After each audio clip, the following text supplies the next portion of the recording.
Okay, let's play d4 against Peter Bio.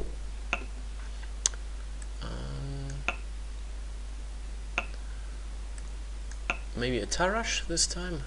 I didn't play Tarash in the recent games. Okay, again, Queen's Gambit declined, Exchange Variation, which is really easy to play. You can almost automatically make these moves with white, but very soon you have an option to put the knight on e2 or on f3, and with knight on e2 you have much more flexibility, because you can either play a minority attack when you push the pawn here before b5, or you can play in the center f3 e4, or you can castle long and attack his king. But I want to choose the minority attack, so I play knight f3 here, and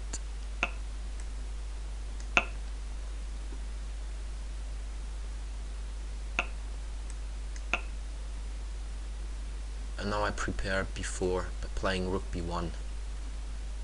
Maybe h3 first, to keep my bishop here.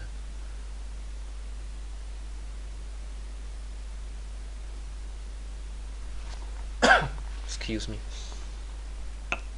Yeah, a5 is to prevent b4, but I will play a3 and b4, so it should be okay.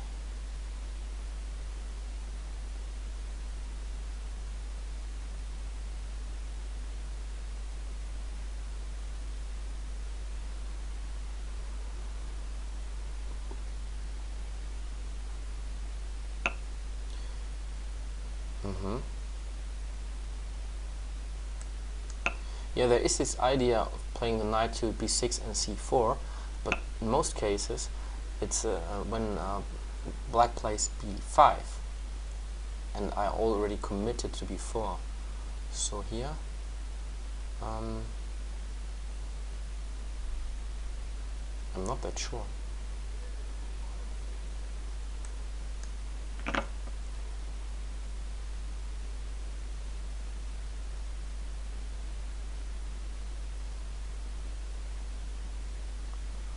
But yeah, rook b1 afterwards.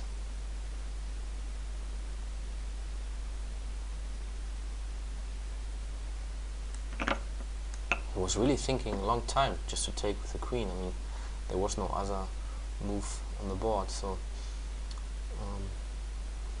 strange. Okay, I could also try, switch plans and try for the e4 push.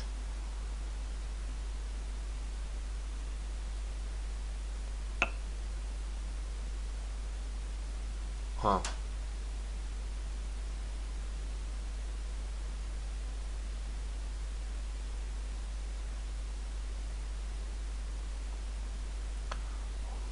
What about e4 now? Oops. Threatening e5.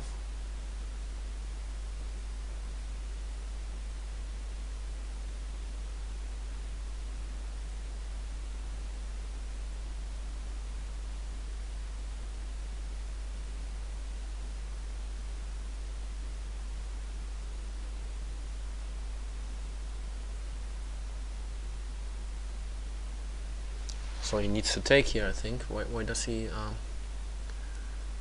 wait? Okay, it doesn't take. I thought he needed to take, because now they're, I mean,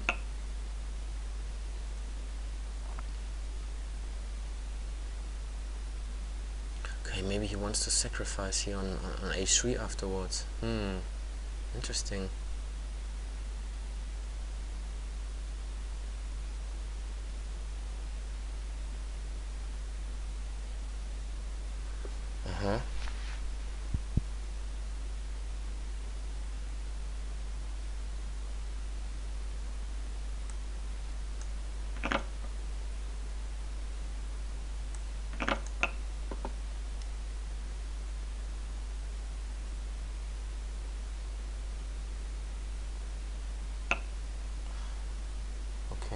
knight to d6. I expected that he plays knight to f4, or even queen to f5 instead of b5. Not caring about this pawn, because in this position I think I am in a very good shape. Maybe could transfer this knight to c5. That would totally block him. I think I do this. So knight e4, knight c5, and it's total control because of the black squares. Yeah, sacrifices here on, I guess.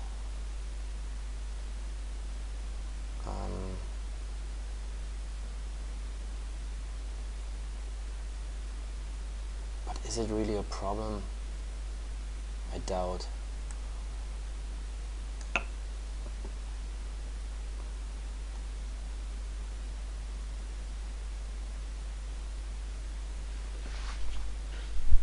When everything fails, I can also eat every time at any time I can take here on c8.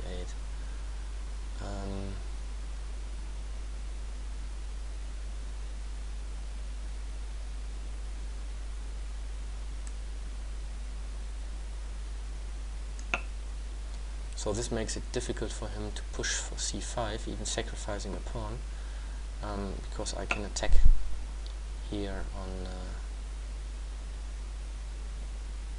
d5.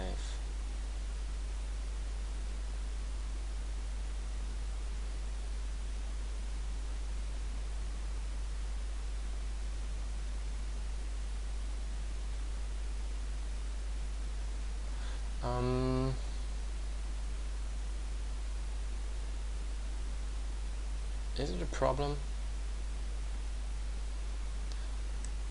Okay, maybe I just protect the pawn here on e5 with my rook first.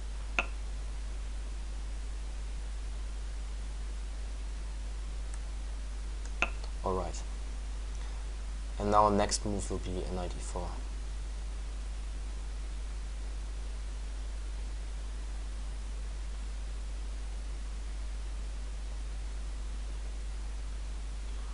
Maybe I can try to push e6 also later. The good thing is that black doesn't have the black squared bishop anymore, and you can see that all these black squares are really, really weak. So knight c5, that would be really excellent.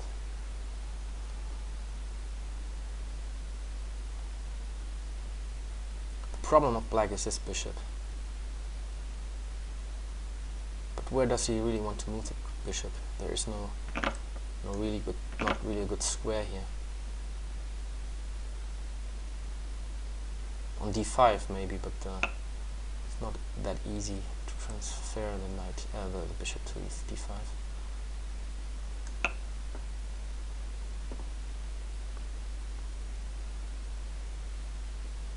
Maybe f4. f4 with the idea f5 also.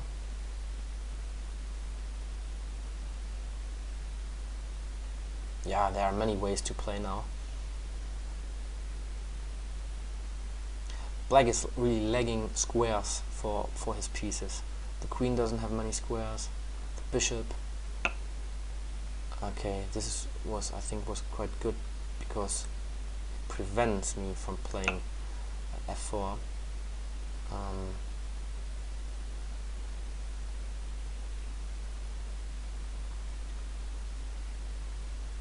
And then the queen threatens to go to d5.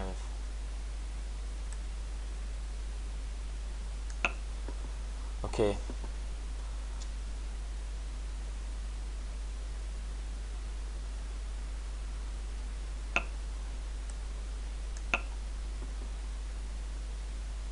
I want to push f4.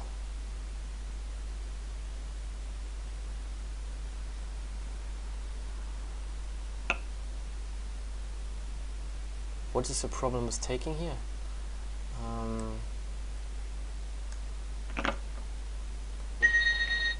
Aha, okay. He lost on time, I thought he gave up because he was lost now in this position. So in this game, I think everything was about the black squares. So here you can see that the square d6 is weak and the square c5.